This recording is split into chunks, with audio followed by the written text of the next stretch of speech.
আমার শ্বশুর বাড়ির লোকজন আমার স্ত্রীকে জোর করে আমার কাছ থেকে আলাদা রাখে, অথচ আমার স্ত্রী আমার সাথেই থাকতে চায়। এক্ষেত্রে আমার করণীয় কি?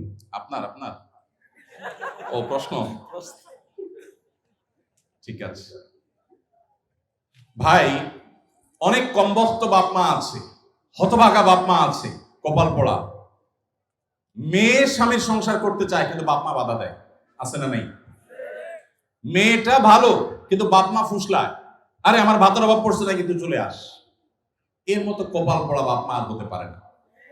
ভাইরা আমার, বেশিরভাগ সংসারে স্বামী স্ত্রীর মধ্যে অশান্তি সৃষ্টি করে তৃতীয় পক্ষ। কারা করে? তৃতীয় পক্ষ। আমি এই জন্য বলি, সাক্ষাৎ শয়তান যদি দেখতে চান, একবারে আপাদমস্তক শয়তান, তাহলে স্বামী স্ত্রীর মধ্যে অশান্তি সৃষ্টি করার জন্য যে ভূমিকায় অবতীর্ণ হবে, এ হলো সাক্ষাৎ শয়তানের ভূমিকা অবতীর্ণ হচ্ছে। কথাকে বুঝাতে পারছি? শয়তান সবচেয়ে খুশি হয় কোন কাজে জানা আছে আপনাদের? কোন কাজে সবচেয়ে বেশি শয়তান খুশি হয়?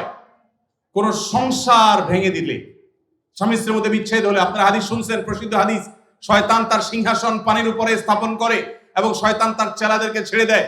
চেলারা সারাদিন আকাম কুকাম করে, সারাদিন অপকর্মের পরে ফিরে এসে তাদের দলনেতাকে বলে, আমি একজনকে খুন করিয়েছি, একজনকে দিয়ে, আরেকজনকে দিয়ে একটা মিথ্যা বলিয়েছি, আরেকজনকে দিয়ে মাদকাসক্ত করিয়েছি, আরেকজনকে দিয়ে অমুক জেনা করিয়েছি।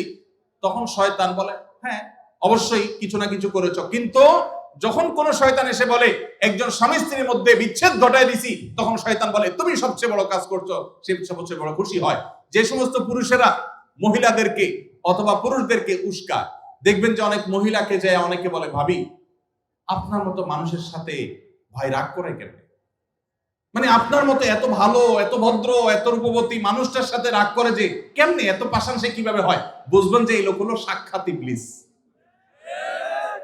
আবার একই কথা ওই পুরুষ লোকটাকে যদি বলে যে ভাই আপনি তো রাজপুত্র, মাশাআল্লাহ, আপনার কপালে রাজরানী আসলেও কম হবে ভাই, তাহলে তার উস্কায় দিচ্ছে। তার মানে সে মনে মনে চিন্তা করবে, তাহলে আমার বউ এটা আমার জন্য আসলে মানায় না, আমি তাহলে এত বেশি যোগ্য পুরুষ।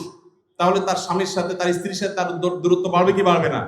তাহলে এই যে পাম্পট্টিটা দিল, এই পাম্পট্টি দেওয়া লোকটা হলো সাক্ষাৎ ইবলিসের ভূমিকা অবতীর্ণ হয়েছে। অতএব খবরদার, স্বামী স্ত্রীর মধ্যকার অশান্তি সৃষ্টি করার জন্য কেউ তৃতীয় পক্ষের ভূমিকা রাখবেন না। এমনকি সেটা যদি বাপমাও যদি হয়, সে বাপমা আল্লাহর কাঠগড়ার আসামি হবেন। বহু ছেলেদের বাপ আছেন, ছেলেদের মা আছেন, শ্বশুর শাশুড়ি আছেন, বৌমার ব্যাপারে ছেলের কান ভারী করে দেয়, আছে না নেই? ছেলেরা থাকে বিদেশ, তার কানটা ঝালাফালা করে দেয়। এরা সবাই কিয়ামতের ময়দানে আল্লাহর কাছে আসামি হবে। খবরদার, এরকম কোন ষড়যন্ত্র করা যাবে না। চেষ্টা করতে হবে স্বামী স্ত্রীর মধ্যে মনোমালিন্য হলে সেটাকে আরো দূর করে দিতে হবে, সেটা আরো দূর করে দিতে হবে। আল্লাহ আমাদেরকে তৌফিক দান করুন। মসজিদের ইমাম সাহেবরা যারা আছেন, ফ্যামিলি কাউন্সিলিং করবেন। এলাকাতে কোথা স্বামী স্ত্রীর সাথে মনোমালিন্য চলছে, তাদের মধ্যে সালিসি করবেন, তৃতীয় পক্ষ হয়ে মিলাবার চেষ্টা করবেন, ভাঙার চেষ্টা করবেন না।